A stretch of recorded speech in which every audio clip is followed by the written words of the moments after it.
예, 수험생 여러분 안녕하십니까?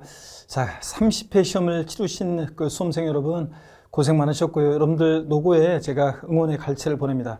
만약에 합격하신 분들은 합격에 그 갈채를 보내드리고요. 만약에 이번에 아쉽게 여러분 시험에 혹시 만약에 이번에 어떤 사정 때문에 또 시험 당일날 컨디션도 중요한데 시험에 아깝게 분류를 삼키고 계신 분이 계시다 그러면 여러분들 힘내십시오. 여러분 뭐 시험이라는 게 1년, 공인중개사 시험은 1년 빨리 되든 늦게 되든 결국은 또 뭐 비슷비슷합니다. 그래서 처음에 지금 그렇겠지만 힘내시고 여러분들 다시 일어서서 공부하시면 31회 시험에서는 반드시 여러분들 이 30회 시험에 이걸 바탕으로 해서 31회 시험은 합격할 수 있습니다. 여러분들 그래서 해설 강의도 한번 잘 들어보시고요. 자, 우리 30회 시험 A책형으로 우리가 해설을 드릴 건데요. 근데 시험 먼저 총평을 좀 말씀을 드리면 자, 30회 시험의 세법 특징은 그동안 자주 출제되지 않았던, 기출되지 않았던 부분에서 문제가 출제가 됐다는 거. 자, 그래서 비사업용 토지라든가 관련한 농지에 관한 뭐 그런 것들, 특히 비사업용 토지에 관한 거라든가 기준시가에 관한 거라든가 이런 것들은 자, 최근에 출제되지 않았는데 출제가 됐고요. 또 그 다음에 또 자주 출제되지 않았던 부분에서도 출제가 되는 또 그 외에도 또 있었고 또 그렇습니다. 또 전반적으로 문제 지문이 깔끔하지가 못하고 예전 우리 세법 시험은 좀 뭔가 깔끔하게 문제가 출제되고 자 그런 게 특징이었는데 깔끔하지 못한 자 그런 것이 조금 깔끔하지 못하고 좀 지저분하고 자 그런 것이 30회 시험의 특징이었습니다. 그래서 배운 몇 문제를 제외하고서는 사실은 우리가 수업 시간에 그 많이 배운 내용들이에요. 제가 많이 강조한 내용들인데 이것이 그런 그 낯선 새로운 문제들이라든가 또 그런 지저분한 문제들을 통해서 여러분들이 그 난이도, 체감하는 난이도는 좀 높게 느꼈을 그런 시험이었습니다. 그래서 전반적으로 30회 시험은 20개 시험보다 까다롭게 출제됐다. 이렇게 여러분들이 아시면 되겠고요. 자, 그렇지만 또 상당수 또 내용들은 또 많이 배운 내용들이었습니다. 그래서 여러분들 만약에 실수하신 분들은 그래서 제가 시험 후에 지금 바로 그 당일날 그 후에 제가 그 수험생들의 얘기를 들어보니까 자기가 생각보다 좀 체감하는 난이도가 아까 제가 예측한 대로 체감하는 난이도가 높아가지고 실력 발휘를 못했다. 이걸 왜 틀렸지? 막 그런 문제들이 많았다. 자, 이런 고백들을 하는 걸 들었습니다. 자, 여러분들이 그래서 전반적으로 하여튼 29회 시험보다 어려웠고 자, 좀 까다롭게 출제되고 문제가 조금 지저분한 문제들이 있었다. 이렇게 전반적인 지문 자체가 그런 게 있었다. 이렇게 생각하시고요. 낯선 곳에서 또 출제 자주 되지 않았던 부분에서 출제가 됐다. 이런 특징이 있습니다. 자, 그 다음에 자 25번 문제부터 A책형으로 해설을 드리도록 하겠습니다. A책형으로 해설을 드리면 25번 문제 보시면요. 국내 소재 부동산의 보유 단계에서 부담할 수 있는 세목은 자 모두 몇 개인가 그랬습니다. 우리 부동산 활동에 따른 분류, 부동산 취득 시, 보유 시, 양도 시 부과되는 세금 이건 우리가 많이 연습한 거였고 많이 공부했던 겁니다. 자, 그래서 먼저 농어촌 특별세는 보면 우리 농어촌 특별세는 농어촌 특별세요. 예. 자, 농부 아저씨 저한테 제 강의를 들었던 분들은 부동산 취득, 보유, 양도 모든 단계에서 부과되는 세금 농부 아저씨 이렇게 공부했죠. 그래서 온 동네 이름은 다 끼고 들어오는 아저씨 농부 아저씨. 그래서 농특세, 부가가치세, 지방소비세는 부동산 취득 단계, 취득과 그 다음에 보유, 그 다음에 양도 모든 단계에서 부과되죠. 자, 그래서 농어촌 특별세는 보유 단계에서도 이렇게 부과되는 그런 세금입니다. 농부 아저씨 다 낍니다. 자, 그 다음에 지방교육세를 보시면 여러분요, 지방교육세. 지방교육세는 어떤 세금이냐? 지방교육세, 농특세도 그렇지만 지방교육세는 부가세잖아요, 여러분들. 부가세니까 그때 달라요. 그래서 본세에 따라서 성격이나 징수 방법이 다 본세를 따라갑니다. 그럴 때 취득세, 등록면허세 부과세일 때 지방교육세는 부동산 취득 단계에서 부과되고요. 그 다음에 재산세 부과세일 때 지방교육세는 부동산 보유 단계에서 이렇게 부과됩니다. 자, 그래서 지금 제가 암기 코드로 지금 강의를 하고 있기 때문에 도대체 처음 만약에 31회 시험 대비해서 처음 강의를 들으시는 분은 이게 무슨 말인지 모르시죠? 여러분들. 그래서 31회 시험 만약에 준비를 위해서 지금 해설 강의를 듣고 계신 분이 계시다 그러면 세법은 문항수가 적은 대신 종합적으로 이렇게 출제가 됩니다. 출제 문항수가 작은 대신 문항수가 작은데 자 세법의 그 부동산 세법의 많은 방대한 내용을 자 압축해서 거기다 넣으려고 하니까 물어보려고 하니까 문제가 자 단순한 어떤 그런 것들도 있지만, 자, 내용들이 좀 종합적이고 좀 그 다음에 공부를 많이 어느 정도 해야지, 공부를 좀 해야지 이해할 수 있고 풀 수 있는 그런 문제들이 출제가 되기 때문에 처음에 여러분들 30일의 시험을 공부하시면서 이 해설 강의를 듣고 계신 분들은 그냥 편하게 이런 식으로 문제가 출제가 되는구나 이렇게 감만 잡았다가 나중에 공부가 좀 되시고 나서 있죠. 그때 다시 여러분들 공부하시면 해설 강의를 들으시면 그때는 이제 요게 요거였구나 하면서 쏙쏙 귀에 들어올린다고 했습니다. 처음에는 용어가 낯설고 처음 공부하시는 분들은 자, 공부가 안 됐기 때문에 여기에 쏙쏙 들어오지 않습니다. 그래서 한번 보시면 편안하게 여러분들이 보시면 되겠고요. 또 30회 시험을 치렀던 분들은 그런 분들은 이제 들으시면서 자, 어떤 내용들이 실수했는지 이런 것들 어떤 것들이 포인트였는지 다시 한번 여러분 편하게 한번 보시면 되겠습니다. 자, 지방교육세는 부동산 취득과 보유 단계에서만 동시부가 됩니다. 취득에도 부과되고 보유에도. 근데 취득과 보유에만 동시부가 되고 양도에는 부과되지 않죠. 그래서 보유 단계에서 부과됩니다. 그 다음에 개인지방소득세 그랬는데 우리 지방소득세라는 세금은 지방소득세는 소득세나 법인세 납세무자가 있죠. 소득세나 법인세 납세무자가 이 지방소득세 납세무자입니다. 특히 개인지방소득세는 소득세법상의 소득세 납세무자가 소득세 납세무자가 내는 세금이 개인지방소득세고 법인세 납세무자가 내는 세금이 법인지방소득세인데요. 우리 시험 범위는 법인세는 우리 시험 범위가 아니기 때문에 개인지방소득세가 우리 시험 범위고 자 개인지방소득세 얘는요 지방소득세 종합소득세 얘네들은 부동산 보유와 양도에만 동시부가 됩니다. 왜 그런지는 종합소득세가 부동산 보유와 양도 시에 동시부가 되고 종합소득세 납세무자가 지방소득세 함께 냅니다. 그러다 보니까 얘는 보유와 양도에 동시부가 되는데요. 보유와 양도 시에만 동시부가 됩니다. 취득에는 부과되지 않고. 그래서 개인지방소득세 이렇게 보유 단계에서 부과되는 그런 세금입니다.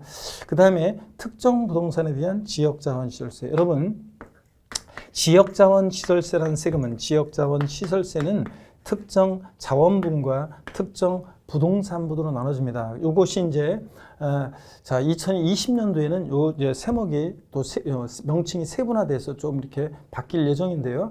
어떻든 간에 아직은 법이 바뀌지 않았고 봅니다.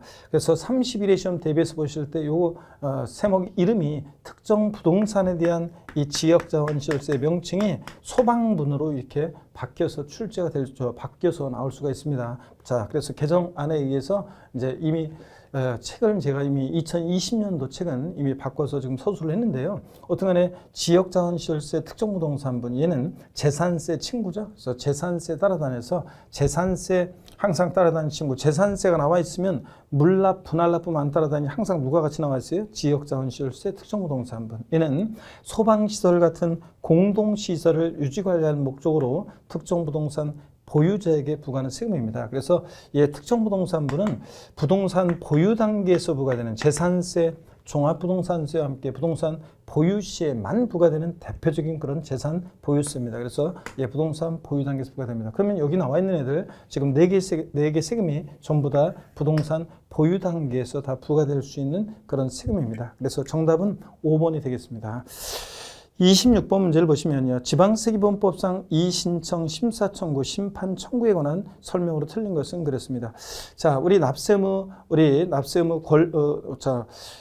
이제 권리구제에 관한 건데요. 권리구제에 관한 건데 국가나 지자체로부터 우리가 조세에 관해서 부당한 처분을 받았을 때 그 권리구제에 관한 건데 이것이 이제 권리구제가 또 시험에 또 예전에 나왔었어요. 그랬다가 또 이게 안 나오다가 또 이제 깊은 내용이 다시 한번 나왔는데요. 요 3번 지문을 바로 보겠습니다.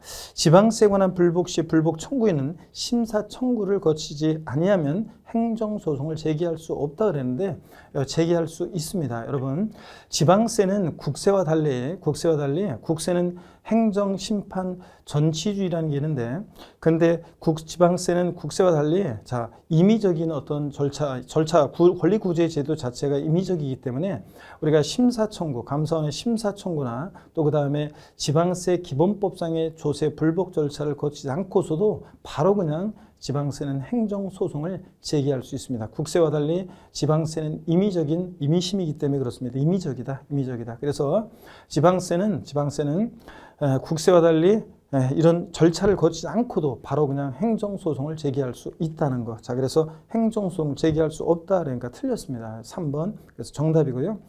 자, 27번 문제 보시니까 법정기일 전에, 자, 법정기일 그러면 우리가 조세 채권과 그 다음에 국세지방세 같은 세금, 조세 채권과 저당권이나 질권 등에 의해서 담보되는 피담보 채권과 조세 채권세의 우선 여부를 정하는 날이죠. 그래서 법정기일 그러면 우리가 신고 납부하는 세금은 신고일, 고지서를 통해서 징수될 때는 고지서 발송일을 우리가 법정기일이라고 합니다. 그래서 법정기일이에요. 자, 그래서 법정기일 그러면 법정기일은 조세 채권과 저당권, 질권 등에 의해서 담보되는 피담보 채권세의 우선 여부를 정하는 날인데 신고할 때는 자, 원칙적으로 신고 납부하는 세금은 신고일, 납세 고지서를 발송해서 고지서를 통해서 징수될 때는 그런 세금들은 납세 고지서 발송일이요. 도달일이 아니라 고지서 발송일을 법정기일이라고 합니다. 근데 이 법정기일 이전에 만약에 저당권이나 질권 등이 설정되면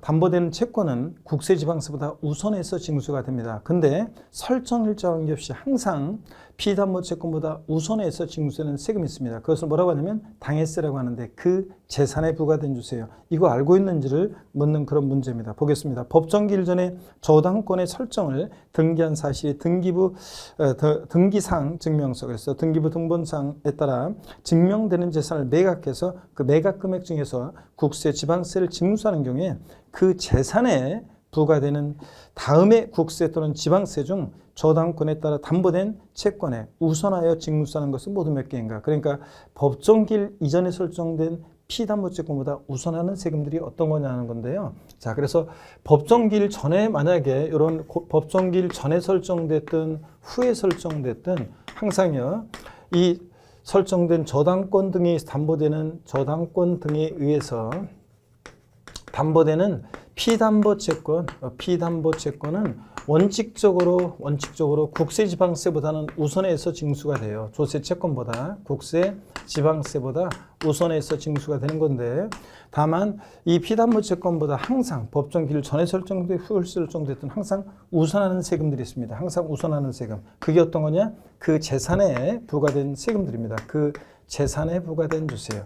그 재산에 부과된 주세를 우리가 흔히 당해세라고도 합니다. 자, 그럴 때 그 재산에 부과된 주세 어떤 거냐? 이거는 우리가 많이 예전에도 기출이 됐고 또 그 다음에 많이 강조해서 말씀을 드렸던 내용입니다. 자, 어떤 것들이냐? 자, 그러면 보세요. 재산세, 그 다음에 친구 항상 같이 나와야죠. 지역자원시설세, 특정 부동산분, 그 다음에 또 지방교육세요. 지방교육세. 근데 이 지방교육세가요, 재산세나 자동차세에 부가세일 때만 항상 부가세들은 그때 달라요. 본세 따라간다고 그랬잖아요. 그래서 본세 따라서 재산세 부가세일 때 지방교육세만 얘도 함께 그 재산에 부과된 주세로서 항상 피담보 채권보다 우선합니다.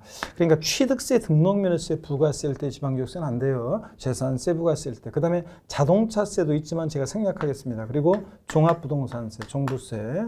자, 얘네들은 대표적으로 그 보유하는 재산에 부과된 세금들이잖아요. 여기다가 상속세, 증여세. 얘네들은 그 재산에 부과된 조세로서 항상 설정일자 관계없이 피담보 채권보다 어떻게 하는데 얘네들이 우선해서 징수되는 그런 세금들입니다. 그래서 어떤 거냐? 거기 보시니까 종합부동산세 나왔네요. 예, 종부세는 자, 여기 나왔죠? 그 재산에 부과된 세금으로서 항상 얘네들이 우선합니다. 그 다음에 취득세 부과되는 지방교육세. 자, 재산세 부가세일 때 지방교육세는 자, 그 재산에 부과된 조세가 되는데요. 취득세 부가세일 때 지방교육세는 아닙니다.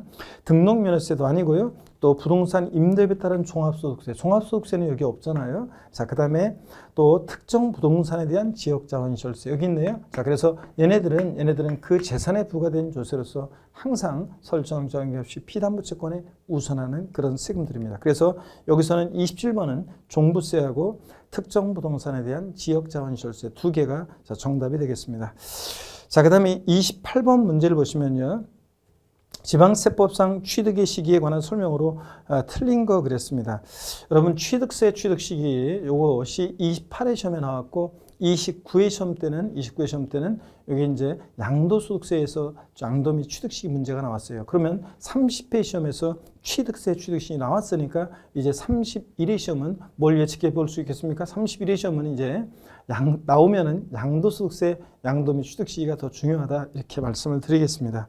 자, 28번 문제 5번 질문을 보니까 관계법령에 따라 매립으로 토지를 원시 취득하는 경우 이거 언제입니까 여러분? 공사준공인가일이요. 공사준공인가일. 그래서 이거는 공사준공인가일입니다. 공사준공인가일이요. 자, 그래서 제가 매립간척으로 토지를 원시 취득했을 때는 공사준공인가일. 그 다음에 또 제가 항상 비교해서 알려드렸던 게 있습니다. 특히 90월 과정에서 제가 항상 비교했던 게 어떤 거냐면 그 전에도 그렇고 자, 우리 토지 지목 변경이요. 지목 변경으로 가액의 증가가 있을 때 가액의 증가를 추겠다고 간주, 의지합니다. 그때 지목 변경의 경우로 가액의 증가했을 때 취득세상 취득 시기는 사실상 변경일과 공부상 변경일 중 빠른 날 이렇게 우리가 공부했었습니다. 그거하고 비교해서 헷갈리지 말라고 제가 늘 말씀드렸던 것이 매립간척으로 토지를 원시 취득했을 때는 공사준공인가일이다. 그 전에 공사준공인가일 전에 사용승인락이나 허가를 받으면 그날이고요, 여러분들. 자, 그래서 이거 틀렸습니다. 등길이 아니라 공사준공인가일입니다. 5번이 정답이고 나머지는 맞습니다. 자, 그 다음에 29번 문제를 보시면요. 지방세법상 취득세가 부과되지 않는 것은 그랬습니다. 1번 질문이요. 자, 우리 취득세 비과세에서 요거 제가 항상 또 강조해 드렸던 것이 예전에 기술이 된 적이 있고요. 주택법에 따른 공동주택의 개수로 인한 취득 비과세는 항상 제가 대수원 포함 제외 이거 꼭 확인하라고 그랬죠. 그래서 공동주택 개수로 인한 취득은 비과세인데 대수원은 포함한다 제외한다 제외하고요. 여기서 제외라고 되어 있네요. 개수로 인한 취득 당시 주택의 시가총액이 9억 원 이하인 주택 개수로 인한 공동주택 개수로 인한 취득은 뭐한다? 비과세입니다. 그래서 1번은 비과세입니다. 그래서 1번이 정답이 되겠고요. 나머지는 다 취득세가 부과됩니다. 교환은 거래 양당세라 모두에게 취득세가 부과될 수 있고 또 증여 취득세는 무상 취득도 취득세가 부과된다고 그랬습니다. 그래서 직계 유상이든 무상이든 불문하고 과세가 되죠. 직계 전속으로부터 거주주택을 증여받았다. 자, 그럴 때 당연히 취득세 부과되고요. 파산 선고로 처분되는 부동산을 취득했을 때도 자, 대가 입증이 된다고 봐서 배우자 직계존밀속 간에도 유상취득으로 보는 경우고요. 그 다음에 조합원용으로 주택조합이 조합원용으로 조합주택용 부동산을 취득했다. 조합원용 부동산은 조합원이 납세 의무자가 된다 그랬습니다. 그래서 다 과세가 되고 1번이 정답이 되겠습니다. 30번 문제요. 자, 지방세법상 취득세 표준세율이 가장 높은 것은 낮은 것은 뭐 이런 것들 우리가 많이 연습했고 제가 30회 시험 전에 취득세 세율 표준세율 문제가 29회 시험에 안 나왔는데 30회 시험에는 무조건 제가 나온다고 그랬고 우리 취득세 표준세율 암기 방법을 통해서 저랑 같이 많이 암기했습니다. 제가 꼭 암기하라고 했고요. 자, 그래서 암기하셨던 분들은 편하게 맞출 수 있었던 문제였습니다. 자, 그래서 1번 보니까 상속으로 주택을 취득했다 그러면 우리 암기 어떻게 했습니까? 상속 38 2.8%죠. 그래서 상속으로 자, 농지면 상삼, 농지 아니면 상삼8 2.8%였습니다. 지금 무슨 얘기인지 모르시는 분들은 나중에 암기 코드 다 저랑 같이 배우시게 되면 우리 편안하게 취득세 세율을 맞출 수 있게 됩니다. 그래서 2.8%고요. 2번 질문 보니까 사회복지사업법에 따라 설립된 사회복지법인이 독지가의 기부에 의해서 건물을 취득했다. 여러분, 자, 증여 같은 기부, 증여나 기부 같은 경우는 무상취득이죠. 무독립 8, 1호입니다. 비영리 사업자가 증여나 기부받았다. 무독립 8, 2.8%. 비영리 사업자면 일반인이 증여나 기부받으면 무독립 8, 1호 3.5%입니다. 근데 사회복지법인, 무슨 종교, 제사, 단체라든가 사회복지법인이나 정당 같은 경우는 비영리 사업자잖아요. 그러니까 비영리 사업자니까 무상취득, 무독립 8, 1호. 그래서 무독립 8, 2.8%가 되겠고요. 그 다음에 3번 영리법인이 공유수면을 매립해서 농지를 취득했다. 자, 공유수면 매립간척으로 인한 취득은 원시 취득이니까 원팔 2.8%입니다. 그렇죠, 여러분들? 원시 취득. 매립간척으로 토지를 원시 취득하거나 또 그 다음에 우리가 또 건축물 신축 증축하거나 재축하거나 신축 재축하거나 이렇게 원시 취득은 원팔 2.8%인데 다만 매립간척으로 그냥 토지를 취득하면 2.8%인데 매립간척으로 농지를 취득했을 때는 이게 깎아줘가지고 0.8%입니다. 어떻든 0.8%고요. 자, 그 다음에 4번을 보니까 유상거래를 원인으로 자, 지방세법 중에 따른 취득 당시 가액이 9억 원인 주택이요. 자, 우리가 취득했다. 여러분요. 주택을 유상거래로 취득했다 그러면 영구인하세율 적용되죠. 매매, 교환, 공매, 경매로 주택을 유상거래로 취득했다. 그러면 영구인하세율 취득 가격에 따라 달라지죠. 6억 원 이하, 6억까지는 몇 프로? 1%. 6억 원 초과 9억 원 이하 주택을 취득하면 9억까지는 몇 프로? 2%고 9억 초하면 3%입니다. 여기서는 9억이니까 2%가 되겠습니다. 9억이니까 2%가 되겠고요. 자, 그 다음에 2%고 그 다음에 5번 주 보니까 유상거래를 원인으로 농지를 취득했다. 유상, 매매, 교환, 공매, 경매 같은 유상거래는 유십, 20이요. 농지면 앞에 게 외적인 거랬죠. 제가 항상 농지면 유십, 1%에다 2% 플러스해서 3%예요. 그죠?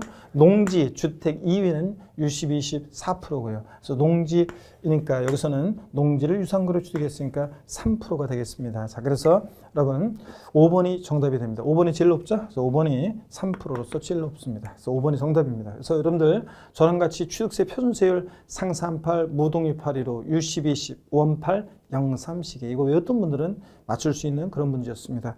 5번이 정답이고요. 31번 문제 보겠습니다. 지방세법상 재산세 표준세율이 초과 누진세율로 되어 있는 재산세상을 모두 고른 것은 그랬습니다. 여러분 우리가 저랑 같이 또 저랑 공부했던 분들은 이런 거 많이 연습했습니다. 베스트 오브 베스트에도 그렇고 자 재산세에서는 얘가 비례세율 대상이냐 누진세율 대상이냐 이걸 꼭 알으시라고 해서 많이 외웠습니다. 어떻게 외웠냐면 토지는 분비는 종루에 갔더니 별로였더라. 분비, 종루, 별로 이렇게 했잖아요. 그 다음에 우리가 건축물은 건비, 비례세율이고 이렇게 이런 식으로. 자, 그래서 기호편 한번 보겠습니다. 별도 합산 대상 토지는 별로죠, 별로. 그래서 누진세율입니다. 그래서 별도 합산 대상 토지는 별로, 우리 누진세율이고요. 자, 그래서 우리가 어떻게 했냐면 별도 합산 대상 토지는 별로입니다. 거기다 이렇게 써놓으시면 되죠, 별로.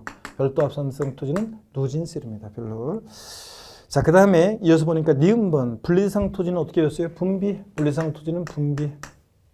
자, 우리가 토지의 경우 자 보십니다. 재산세 토지 세율 구조 저랑 같이 외웠던 것이 분비는 종루에 갔더니 별로였더라 이렇게 저랑 같이 외웠었습니다, 여러분. 자, 그러니까 분리대상 토지는 비례세율이고 아까 별도는 별로 누진세율이고요. 그 다음에 3번입니다. 광역시 자 지역에서 국토의 계획 및 이용하는 법률과 그 밖의 관계 법령에 따라 지정된 주거지역의 법령이 정하는 공정건축물 줄여서 시지역의 주거지역 내 공장이었습니다. 공정건축물 우리 건축물 나왔다 그러면 항상 어떻게 열어주세요, 여러분? 제가 항상 건축물 하면 건비 건축물은 비례세율 구조로만 돼 있다. 건비 비례세율 025 05 125세요 안 오면 추가 비례세 이렇게 해서 저랑 공부했던 분들은 외웠잖아요. 자, 그런데 일단 제가 잘 모르겠으면 건비 건축물은 재산세 비례세 구조로 되어 있다. 이것만이라도 아시라고 했습니다. 여기서는 0.5% 025 시지역의 주거지역 내 공장은 0.5% 비례세율인데요. 어떤 간에 잘 몰랐어도 제가 건축물은 건비라도 알아두라고 했습니다. 비례세율 구조로 되어 있고. 1번 주택에 따른 자 주택 자 되어 있고 지방세법에 따른 별장 제외. 별장은 자 4% 비례세율이고 별장 이외 일반 주택은 0104 0.1에서 0.4%까지 4단계 초과 누진세율이 적용됐죠. 주택은 누진세율입니다. 그러니까 여기서 누진세율이 적용되는 것은 기역하고 리을입니다. 자, 별로하고 그 다음에 주택, 준후, 누진세율입니다.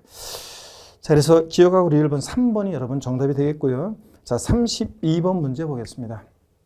지방세법상 재산세 비과세에 해당하는 것은 그랬습니다. 3번하고 5번이 좀 헷갈렸었을 거예요. 저랑 같이 공부했던 분들 우리 3번이요. 어떻게 우리가 재산세에서 비과세되는 6개 지목이 있었습니다. 랩하듯이 제가 외우라고 했잖아요. 도로하천 제방 국어 유지 묘지예요. 그래서 공부했던 분들 저랑 같이 공부했던 분들은 도로하천 제방 국어 유지 묘지 하면서 이렇게 외웠어요. 도로 하천 제방 국어 유지 묘지는 자 6개 지목은 재산세 비과세입니다. 근데 여기서는요 제방이 원래 비과세인데 여기서는 참 냄새가 나잖아요. 자 공간정보의 구축 및 관리 등에 관한 법률에 따른 제방으로서 특정이 전용하는 제방 이렇게 돼 있잖아요. 자 이런 경우는 요거 과세입니다. 요거는 비과세가 아니라. 그 다음에 5번 보니까요. 5번은 저랑 또 공부했던 분들 생각나세요, 여러분들? 림자로 끝나는 이냐 비과세. 생각나세요, 여러분들? 림자로 끝나는 이냐 비과세 하면서 제가 했던 거 생각나십니까, 여러분? 그래서 어떤 수강생분은 시험을 치고 나서 집에 가면서 이게 요 합격 후기 보니까 여기 떠올라가지고 시험 끝나고 계속 집에 가면서 세법이 마지막이었잖아요. 그러니까 시험 끝나고 집에 가면서 자꾸 이게 떠오르대요. 제 음성이 시험장에서 들렸고 시험장 바깥에서 계속 시험장에 떠올랐기 때문에 시험장에서 이걸 보는 순간 림자로 끝나는 이냐 비과세 했던 게 떠올라가지고 5번을 답 고르고서 계속 흐뭇해가지고 집에 오면서도 계속 이러면서 왔었다는 얘기를 들었습니다. 여러분, 림자로 끝나는 임야, 최종림, 시험림, 요거 비과세라고 그랬죠. 5번이 정답입니다. 그래서 3번을 또 고르신 수강생분들이 좀 꽤 있었을 건데 하여튼 5번이 여러분 정답이 되겠습니다. 자, 그 다음에 4번 같은 것은 여러분 4번 같은 것은 군사기지 및 군사시설보호법에 따른 군사시설 보호구역 중 통제보호구역 내에 있는 토지는 비과세인데 원칙. 단 전답 과수 및 대지역, 농지하고 대지는 과세한다고 그랬습니다. 자, 그래서 5번이 하여튼 림자로 끝나는 비과세입니다. 33번 문제 보시면 지방세법상 재산세에 관한 설명으로 옳은 것은 그랬습니다. 1번에 건축물에 대한 재산세 납기는 언제입니까, 여러분? 9월 16일부터 9월 30일입니까? 아닙니다. 이건 상식처럼 우리가 알고 있어야죠. 건축물분 재산세 납기는 건축물 선박 항공기는 7월 16일부터 7월 31일까지죠. 7월 16일부터 7월 31일까지고 1번 틀렸습니다. 2번 재산세 과대상 물건의 공부상 등재현황과 사실상 현황이 다르면 무엇에 따라서 과세합니까, 여러분? 사실상 현황에 따라 부과한다. 이거는 우리가 기초과정에서 배우는 거죠. 실질과세원칙상 사실상 현황에 따라 부과합니다. 사실상 현황에 따라. 2번 틀렸고요. 3번 주택에 대한 재산세는 납세 의무자별로 해당 지자체 관할구역이 있는 주택의 과세 표준을 합산하여 주택의 세율을 적용한다는데, 여러분 제가 이거 주의하라고 했어요. 주택분 재산세는 원칙 여러 개 주택이 있을 때 주택별로요. 납세 의무자별로 합산이 아니라 주택별로 각각 개별 과세입니다. 주택별로. 그래서 여기도 주택별로 돼 있어야 돼요. 주택별로 각각 계산하고요.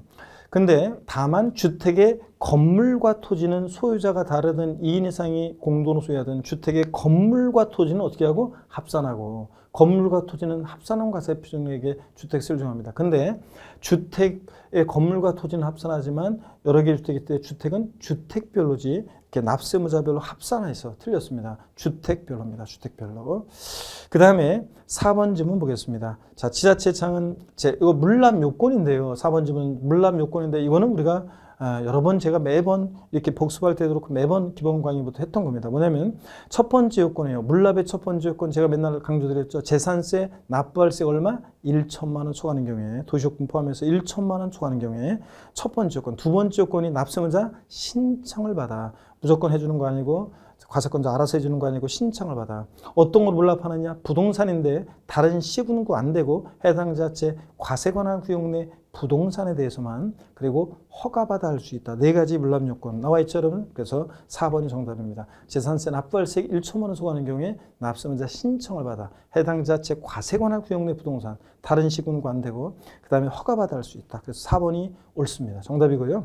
5번 질문 보면 주택에 대한 재산세 과세 표준은 시가표준액의 100분의 70으로 한다는데, 여러분 재산세 과세 표준은 재산가액인데 지자체장이 결정하죠. 개인 소유, 법인 소유 구별하지 않고 항상 무엇으로? 시가 표준을 기준으로 합니다. 다만 자, 토지, 건축물, 주택, 즉 부동산에 대한 과세 표준은 시가 표준액이 바로 과세되는 게 아니라 반드시 여기다가 공정시장가액 비율을 곱하는데 그 공정시장가액 비율이 토지, 건축물은 몇 프로예요? 여러분 토지, 건축물은 몇 프로입니까? 70%, 주택은 몇 프로예요? 60% 곱한 금액이잖아요. 그래서 이 재산세 과세 표준은 토지, 건축물, 주택은 시가 표준액에다가 반드시 공정시장가액 비율을 곱하는데 이게 토지, 건축물은 공정시장가액 비율 70%고 그 다음에 주택은 별장이든 고급주택이든 일반주택이든 60%를 곱한 금액입니다. 그래서 100분의 60이 해야 되는데 100분의 70으로 되어 있어서 틀렸습니다. 4번이 정답입니다. 34번 문제 자, 해설 드리면요. 지방세법상 등록에 대한 등록면허세에 관한 설명으로 틀린 거였습니다. 등록면허세가 한 문제 나오면서 되게 지문이 짧았는데 이번엔 지문이 좀 길었죠, 여러분. 자, 틀린 거 2번 지문 바로 보겠습니다. 요 2번 지문은 신고의제. 제가 제목을 달아서 신고의제라고 항상 강의했었는데 요 신고의제인데 이건 시험에 여러 번 나왔잖아요. 여러분. 등록을 하려는 자가 법정 신고기한까지 등록면허세 산출세액을 신고하지 않은 경우로서 등록하기 전까지 세액을 납부한 경우에 자, 등록면허세 신고할 자가 신고기한 내 법정 신고기인데 신고 안 했어요. 근데 등록하기 전까지 납부를 하면 신고하고 납부하는 것으로 보죠? 의제. 그래가지고 요거 무신고, 과소신고가산세 적용한다, 안 한다? 안 한다 그랬습니다. 깎아준다 그래도 제가 틀리다 그랬죠? 그래서 요거, 자, 무신고가산세가 부과된다 그러니까 틀렸습니다. 무신고, 과소신고가산세는 부과되지 않습니다. 신고기한 내 신고하지 않았어도 등록하기 전까지 납부를 하면 신고하고 납부한 것으로 보기 때문에 그렇습니다. 신고 의제였습니다. 그래서 2번 요거 정답이었고요. 자, 그래서 맞췄어야 되는 문제였습니다. 35번 문제를 보겠습니다. 35번은 소득세법상 고소가 국내에 있는 자산을 양도한 경우 양도소 과세 표준에 적용되는 세율로 틀린 것은 그랬습니다. 양도세 우리 세율에 관한 것이 또 문제가 나왔네요. 자, 여러분 보시면 1년 보유기간이 1년 이상 2년 미만인 등기된 상업용 건물요. 자, 토지, 건물, 부동산에 관한 권리요. 주택이나 조합원 입주권은 제외하고 토지, 건물, 부동산에 관한 권리는 우리가 754에 642 하면서 외웠었는데 미등기 70, 등기됐다 1년 미만이면 몇 프로입니까? 50%. 1년 이상 2년 미만이면 몇 프로입니까? 40%입니다. 그죠? 그 다음에 2번 보유기간이 1년 미만인 조합원 입주권. 주택하고 조합원 입주권은 세율 같이 간다고 그랬습니다. 자, 그래서 1년 미만이면 몇 프로요? 1년 미만이면 40% 주택 조합원 입주권은. 1년 이상만 보여도 6에서 42%입니다. 여기서는 지금 1년 미만이니까 40%가 되겠습니다. 조합원 입주권 주택하고 똑같습니다. 그래서 2번 정답이고요. 아, 정답이 아니라 2번은 맞고요. 자, 3번이 정답이죠. 3번이. 자, 한번 보겠습니다. 고자가 조정대상 지역에 공고가 있은 날 이전에 주택의 입자로 선정된 지위를 양도하기 위한 매매계약을 체결하고 계약금을 지급한 사실이 증빙 서류에 의해서 확인되는 경우 조정대상 지역 내 주택의 입주자로 선정된 지위. 자, 우리가 주택의 입주자로 선정된 지위 그러면 여기서 지금 출제자는 원래 분양권을 염두에 두고 물어본 건데, 자, 분양권을 염두에 두고요. 우리가 조정상 지역 내에서 분양권을 주택 입자로 선정된 지위, 다만 조합원 입주권 제외. 법령에 원래 그렇게 되어 있어요. 조합원 입주권 제외니까 분양권을 말하는 거고, 자, 이것을 양도했다 그러면 조정상 지역 내에서 그러면 보유기간 관계없이 무조건 50%입니다. 근데 여기서는 왜 이게 틀렸냐 그러면, 자, 조정상 지역 공고가 있은 날 이전에 매매계약 체결하고 잔금을 치르면 그때는 요 규정을 적용하지 않습니다. 조정상 지역 공고가 난 날 이후에 새로 취득한 것들만 적용되는 거죠. 자, 그러니까 이것은 공고 있은 날 이전에 주택 입자로 선정된 지를 양도해서 매매 계약 체결했고 계약금을 지급한 사실이 증빙 서류에서 확인이 된다. 이럴 때는 요 무조건 50% 규정을 적용하지 않습니다. 그래서 요 3번이 여러분 이거 틀렸습니다. 자, 그래서 3번은 여기 이제 무조건 50%는 아니고, 근데 좀 논란은 돼요. 무조건 50%는 아니고, 다만 1년 미만이면 자, 조합원, 분양권은 1년 미만이면 몇 프로입니까? 1년 미만이면 원래 분양권을 염두에 둔 거다 그러면 1년 미만이면 40. 그래서 1년 미만이면 50.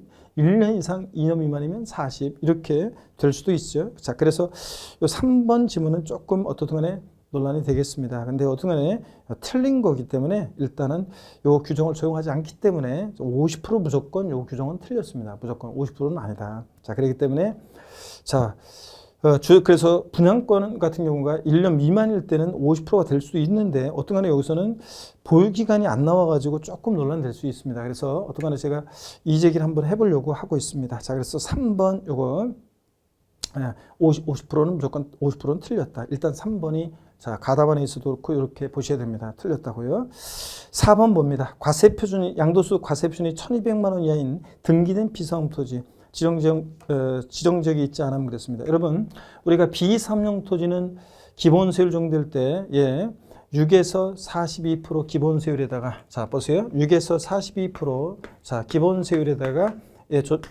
비삼용 토지는 6에서 42% 기본세율에다가 10%를 할증한 세율을 적용하게 됩니다. 그죠? 그래서 16%에서 과세표준 금액이 1,200만 원 이하다 16%, 자, 5억 원 초과했다 그러면 이렇게 52%까지 이렇게 적용될 수 있습니다. 6단계 초과, 7단계 초과 누진세율을 해요. 7단계 초과 누진세율. 그래서 과세 표준 금액이 1,200만 원이 할 때 몇 프로다? 16%가 되겠습니다.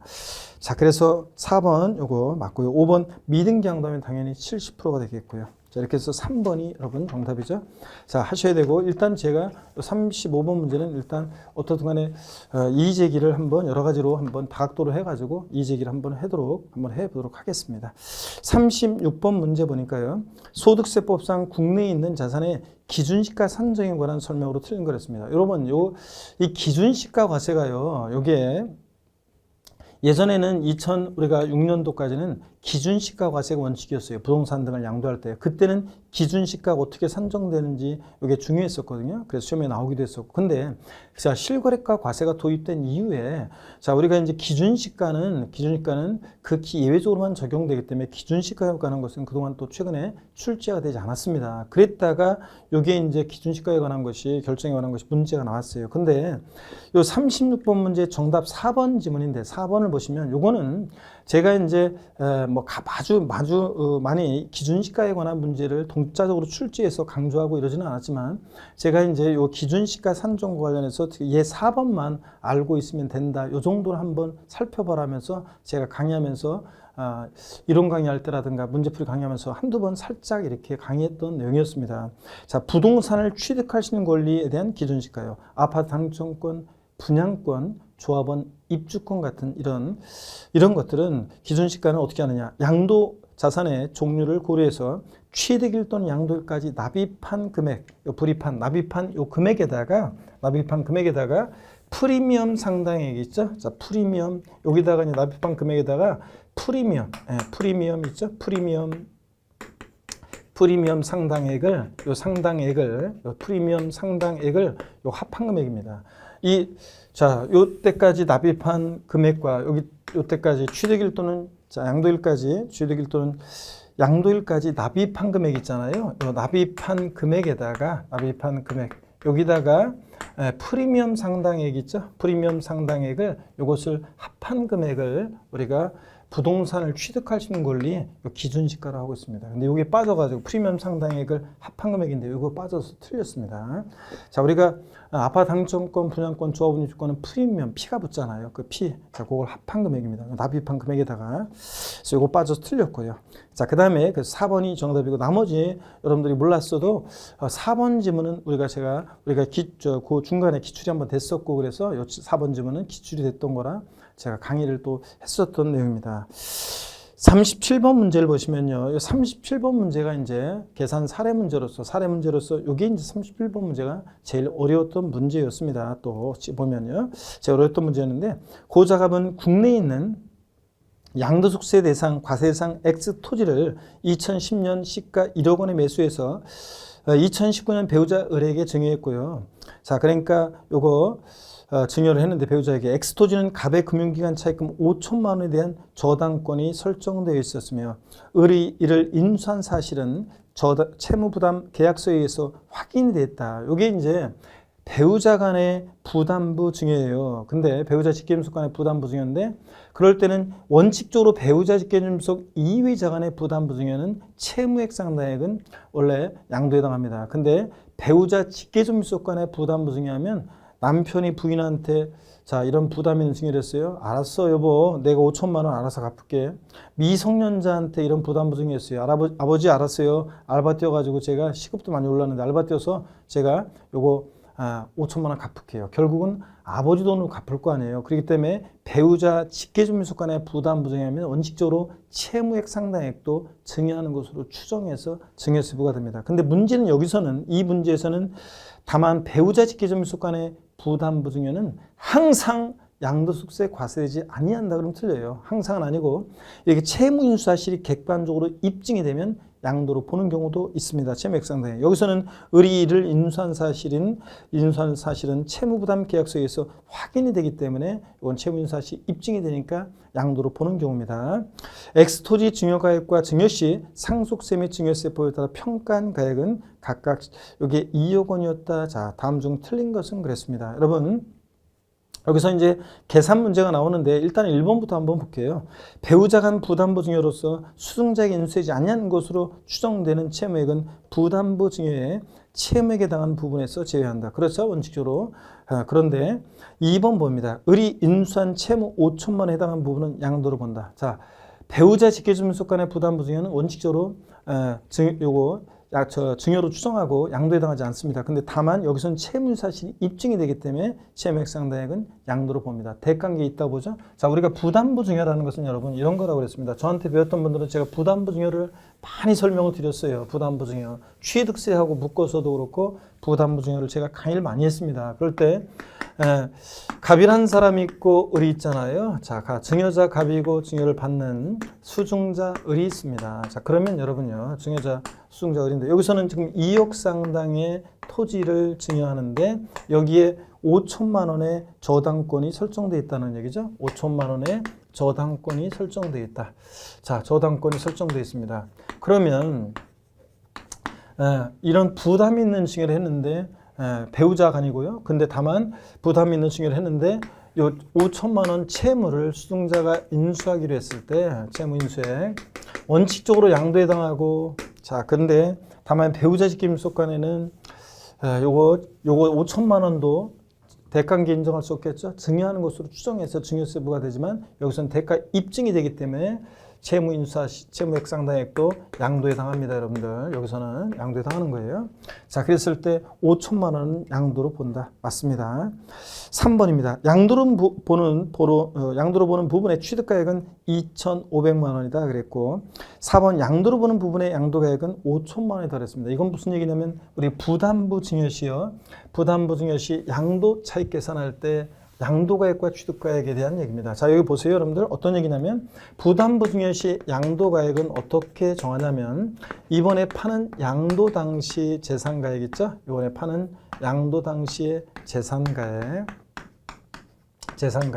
여기다가 증여재산, 증여받은 증여재산가액분의 채무인수액을 곱해서 양도가액을 구합니다. 근데 제가 항상 얘기했어요. 부담부 증여 시 양도채 계산할 때 이 양도당시 재산가액과 증여재산가액 이거는 논리적으로 같다고 그랬습니다. 이게 논리적으로 같아요. 자, 그러다 보니까 양도당시 재산가액은 증여자 입장에서 보면 저 사례에서 2억 원인 거예요. 수증자 입장에서 보면 증여받은 재산가액이 2억 원인 거예요. 자, 그러니까 이게 논리적으로 같다고 그랬잖아요. 자, 같으니까 채무액은 얼마였냐면 지금 5천만 원이에요. 그러니까 자, 양도가액은 얼마가 된다고요? 5천만 원. 그래서 제가 항상 그랬어요. 부담부 증여에서 양도채 계산에서 양도가액은 항상 채무인수액 상당액이 양도가액이 된다 그랬습니다. 채무인수액 상당액이 이게 양도가액이고 항상이에요. 요거 이렇게 할 필요도 없이 그냥 채무액 상당액이 양도가액이다. 근데 취득가액은 한번 보겠습니다. 취득가액은 취득 당시 재산가액이요. 취득 당시의 재산가액 있죠? 취득 당시 재산가액 여기다가 증여받은 재산가액분의 채무액을 곱해서 구해요. 채무액을. 자, 그럼 여러분 봅니다. 채무액을. 그러면 여기서 이제 취득 당시 재산가액은 아까 얼마라고 되어 있었습니까? 1억으로 되어 있었던 것 같은데요. 1억으로 되어 있었죠? 증여재산가액은 똑같습니다. 2억이고 채무액 상당액은 5천만 원이에요. 자, 채무액 상당액 이쪽에다 써드릴까요? 증여재산가액은 2억이고 채무액 상당액은 5천만 원입니다. 그러면 자, 2억에 5천만 원이니까 요건 4분의 1이죠? 자, 그렇잖아요. 자, 4분의 1이죠? 4분의 1이고. 그러면 1억에 취득한 재산가 1억에 4분의 1이니까 1억에 4분의 1이니까 취득가액은 얼마가 되겠습니까? 2,500만 원이 되겠죠? 1억에 4분의 1이니까 2,500만 원이 취득가격이 된다는 얘기입니다. 이해되십니까, 여러분? 자, 이렇게 해서 우리가 부담부 증여 시 양도가액과 취득가액을 이렇게 지금 구했고요. 이게 맞습니다. 그죠? 자, 여기 맞는 지문이고요. 근데 요 5번 지문 있잖아요. 자, 5번 지문. 제가 이제 강의할 때 1번부터 4번까지는 강의를 계속 제가 드렸는데 5번은 제가 요거 좀 깊은 내용에서 소득세법 시행령 내용이고 좀 깊은 내용에서 강의를 요건 안 했던 내용인데 자, 소홀히 했던 내용인데 요게 문제가 나왔네요. 자, 한번 보겠습니다. 갑이 X토지와 증여가액, 자, 시가 2억 원인 양도세 대상인에 해당하지 않는 Y자산을 함께 을에게 부담부 증여했다면 을이 인수한 채무 5천만 원에 해당하는 부분은 모두 X토지에 대한 양도로 본다 그랬는데 이 문제는 어떤 거냐면 자, 부담부 증여시에서 부담부 증여할 때 양도소득세 대상인 자산과 양도세 대상이 아닌 자산을 함께 양도할 때 부담부 증여시 그때 양도 차익계산 시에 그 채무액을 구하는 문제입니다. 채무액을 구하는 문제인데 채무액 상대를 구하는 문제인데요. 그때 채무액은 어떻게 구하느냐 한번 보겠습니다. 자, 여기 한번 보세요. 양도소득세 대상인 자산과 대상이 아닌 자산을 함께 양도할 때 부담부 증여에서 이 채무액 상당액은 이게 채무액 상당액 양도에 해당하는 금액이잖아요. 이 채무액 상당액은 어떻게 구하느냐? 그러면 자, 총채무액, 전체 총채무액 곱하기 거기 전체 총채무액 곱하기 요게요. 증여받은 총증여재산, 증여받은 재산, 전체 그 총증여재산 가액 분의 자, 증여받은 전체 총증여받은 재산 가액 분의 여기다가 이제 과세 대상 자산, 양도세 대상이 되는 과세 대상 자산 가액이요. 대상이 되는 자산 가액, 양도세 대상이 되는 자산 가액. 요거 이렇게 곱해서 구하는 거예요, 원래는. 자, 그래서 요거를 제가 강조하지는 않았습니다, 사실은. 근데 요게 문제가 나왔어요. 자, 37번 문제 같은 것은 요거는 읽는데도 그렇고 문제 푸는데 시간이 자, 정답도 하필이면 또 5번에 있으니까 요거를 그 앞에 있었으면 모르는데 5번에 있고 하나 다 해서 맞는데 그러면 5번이 뭔가 냄새가 나고 잘 모르겠고 모두란 말 들어있고 자, 그렇잖아요, 여러분들. 자, 만뿐 하나요, 모두 이런 거 항상 들어있으면 전후 이런 거 들어있으면 그런 거 있는 지문을 제가 찍으라고 그랬잖아요. 찍더라도 진짜 뭐든지 진짜 뭐 만뿐 하나였는지 자 이런 것들 전인지 후인지 이런 거 확인하라고 그랬잖아요. 포함 제외 들어있고 그러면 그런 것들 확인하시라고 그랬는데 아무래도 여기 5번 지문은 모두 이렇게 이런 말이 들어있으니까 냄새가 딱 나잖아요, 여러분들. 그렇죠, 여러분들? 자, 그래서 찍었어야 돼요, 진짜로. 모두 이런 거 들어있으니까. 그런데 어떻든 간에 여러분 그래서 5번이 자 있고 이래서 이 37번 문제 같은 것은 보통 수험생들 같으면 그냥 제끼고 지나가서 똘똘한 애들 뒤에 있는 애들 빨리빨리 손 잡아주는 것이 훨씬 더 자 좋죠, 여러분. 자, 31회 시험도 그렇습니다. 계산 살해해야 되고 막 여러 가지 복잡하고 시간이 많이 걸리고 자 지금 그렇잖아요. 시간이 많이 걸리고 한 문제 푸는데 자 그런 거 같으면 빨리 제끼고 똘똘한 애들 시간 잡아줘야지. 그래서 괜히 이런 거 풀다가 시간을 보내가지고 맞출지 못 맞출지 모르는데 이런 거 풀다가 시간을 다 보내가지고 뒤에 똘똘한 애들을 손을 못 잡아줘가지고 그 애들을 막 당황함 속에서 이렇게 문제 풀면 안 되잖아요. 자, 그래서 애들은 이런 문제는 실전 같으면 제껴서 되는 문제입니다. 근데 어떤 건지 한번 알고 가겠습니다. 자, 그래서 양도세 대상인 자산과 대상이 아닌 자산을 양도했을 때 부담부 증여시 채무액 상당액 이게 양도에 해당하는 금액인데 채무액 상당액은 어떻게 구하느냐? 그럼 총 채무액 여기서는 전체 채무액이 지금 5천만 원입니다.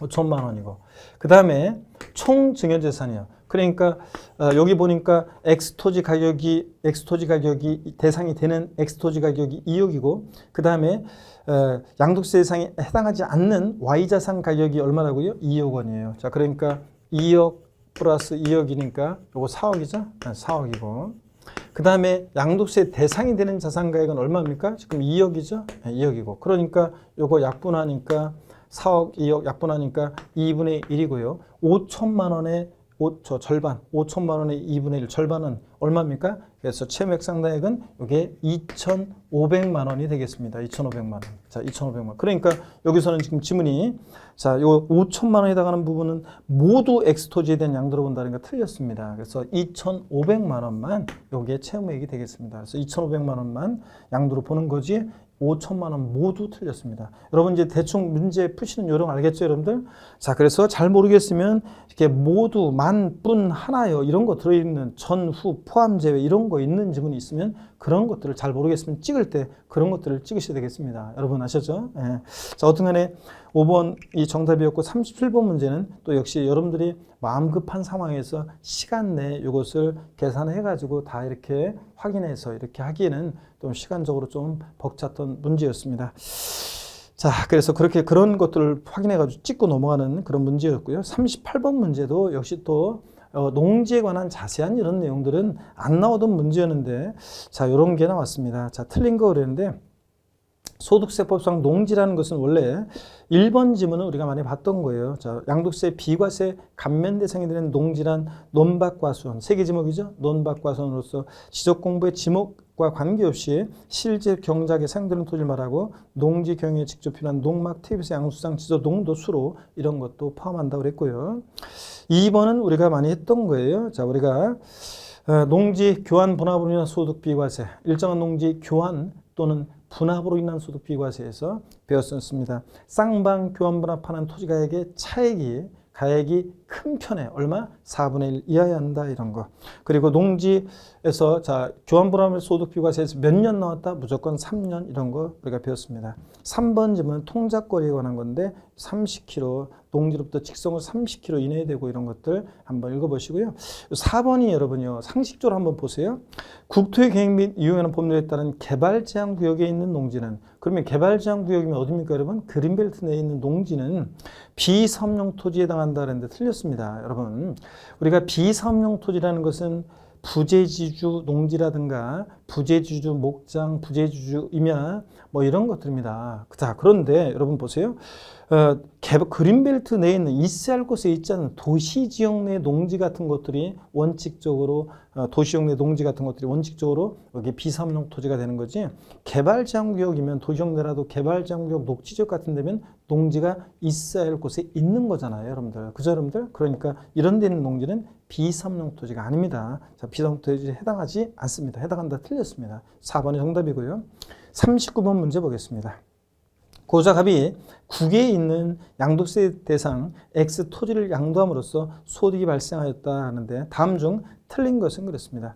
자, 바로 4번을 보겠습니다. 여러분, 우리가 국외산 양도시에 여러분 많이 강조드린 게 있습니다. 국외산 양도시에는 제가 장기 보유 특별 공제 있잖아요. 장기 보유 특별 공제. 국외산 양도시에는 우리나라가 자, 다른 나라의 국가 경제까지 신경 써서 장기 보유 유도해 줄 필요 없잖아요. 그러니까 국외산 양도시에는 장기 보유 특별 공제는 공제 적용 대상이 아닙니다.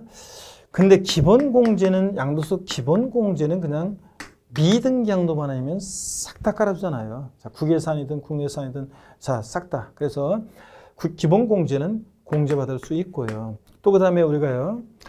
제가 이런 것도 있었죠. 양도세, 우리가 국외산 양도시에는 물납은 허용되지 않습니다. 국내산도 안 되는데. 근데 분할납부는 국외산 양도시 경우에 분할납부는 된다고 그랬습니다. 그래서 여기서 여러분 장특공제 요거는 시험에 몇 번 나왔고요. 자, 4번을 고를 수 있었어야 됩니다. 그래서 국외산 양도시에는 장특공제는 공제 적용하지 않습니다. 그래서 4번이 정답이고요. 5번은 X토지에 대한 소득금액에서 양도소 기본공제로 250만 원을 공제한다 그랬는데 250만 원을 그냥 이 지문은 양도소득 기본공제를 공제받을 수 있다 이렇게 돼 있고 자, 할 수 있다 이렇게 돼 있으면 좋았는데 아니면 250만 원을 공제받을 수 있다 이렇게 돼 있으면 좋았는데 공제한다 이렇게 했으니까 소득금액이 얼마인지 안 나왔는데 기본공제를 공제한다 그러니까 좀 의문이 있습니다. 자, 그렇죠 여러분들? 그래서 이 제기를 좀 제기할 수 있을 것 같아요. 5번 지문도. 그래서 만약에 소득금액이 만약에 양도소 소득금액이 만약에 200만 원이면 양도소 소득금액이 200만 원이면 기본공제는 소득금액 범위 내에서만 공제예요. 그래서 그냥 소득금액은 빵. 이래서 소득금액 양도소득 기본공제는 소득금액 범위 내에서만 하기 때문에 무조건 250만 원 하는 건 아니거든요. 그러니까 250만 원 공제할 수 있다 이렇게 돼 있어야지 한다 그러니까 틀렸다고 보셔야 돼요. 5번 질문 같은 것은. 그래서 소득금액이 200만 원일 때는 200만 원만 공제하니까 그래서 5번도 정답이 될 수 있습니다. 이게 사실은. 그래서 이 제기를 하도록 하고 어떤 간에 4번에 사실은 맨날 공부한 우리가 확실한 게 있었기 때문에 국외산의 경우 다른 나라 국가 경제까지 신경 쓰지 않는다. 그래서 장특공제를 공제 안 한다. 4번을 골랐어야 되는 문제입니다. 5번은 제가 이 제기하도록 한번 해보겠습니다. 40번 문제 보니까요. 2019년 귀속 종합부동산세에 관한 설명으로 틀린 것은 그랬습니다. 1번 지문 보니까 여러분 1번 지문도 제가 요거 비교해서 계속 알려드렸던 건데 여러분 생각나세요? 과세기준일연제 토지분 재산세 납세무자로서 자연공원법에 따라 지정된 공원전 환경주기의 임야를 수여하는 자는 토지에 대한 종부세를 납부할 의무가 있다 그랬는데 여러분 제가 그래서 항상 말씀드린 것이 종합부동산세에서 여러분 종부세에서 여러분 어떤 얘기를 말씀드렸냐면 종부세 대상인 거 아닌 거 나올 때 종부세 대상은 여러분 보세요. 종합부동산세 대상은 주택과 토지잖아요. 주택과 토지인데 자 그럴 때 종부세 대상에 토지가 나오면 항상 토지용을 구분할 수 있어야 한다고 그랬습니다. 그래서 그럴 때 별도 종합합산 대상 토지는 종부세 대상이 됩니다. 별도나 종합합산 대상 토지는 종부세 대상이 되는데 분리대상 토지는 저율이든 고율이든 종부세 대상이 아니라고 그랬습니다. 그래서 항상 제가 토지 종부세 대상인 거 아닌 거 나올 때 토지가 나오면 반드시 토지용을 구분하라고 그랬습니다. 그래서 토지용을 구분해서 별도 종합합산 대상 토지면 종부세상이고 분리대상 토지면 아니고 그 재산세 토지용 구분을 할 수 있어야지 종부세 문제 맞출 수 있다고 그랬잖아요, 여러분들.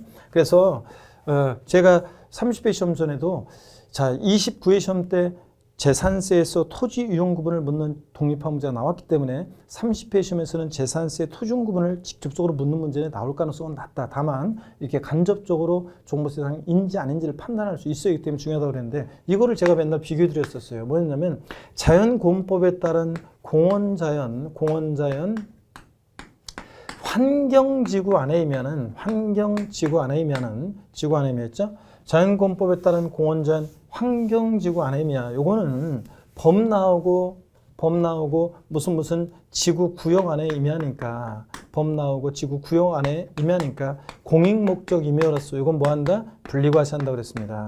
자, 분리과세하고. 근데 자연공법에 따른 생각나세요, 여러분들? 자연공법에 따른 공원자연 보존지구 안에 임야하고 제가 비교를 항상 해드렸는데 보존지구 안에 임야 요거는 이제 국립공원, 도립공원 같은 데 있는 임야로서 요거는 비과세한다고 그랬습니다. 여러분 생각나세요? 그래서 제가 환경지구 안에 임야는 요거 분리과세하고 보존지구 안에 임야는 비과세다. 이렇게 항상 요거 비교해 드렸었는데 그래서 법 나오고 지구 구역 내 임야니까 분리과세하고요. 그래서 요거 얘는 자 종부세 분리대상 토지니까 종부세 대상이 아닙니다, 여러분들. 어떻든 간에 종부세 대상이 아니에요. 자 그래서 1번이 정답이 되겠습니다.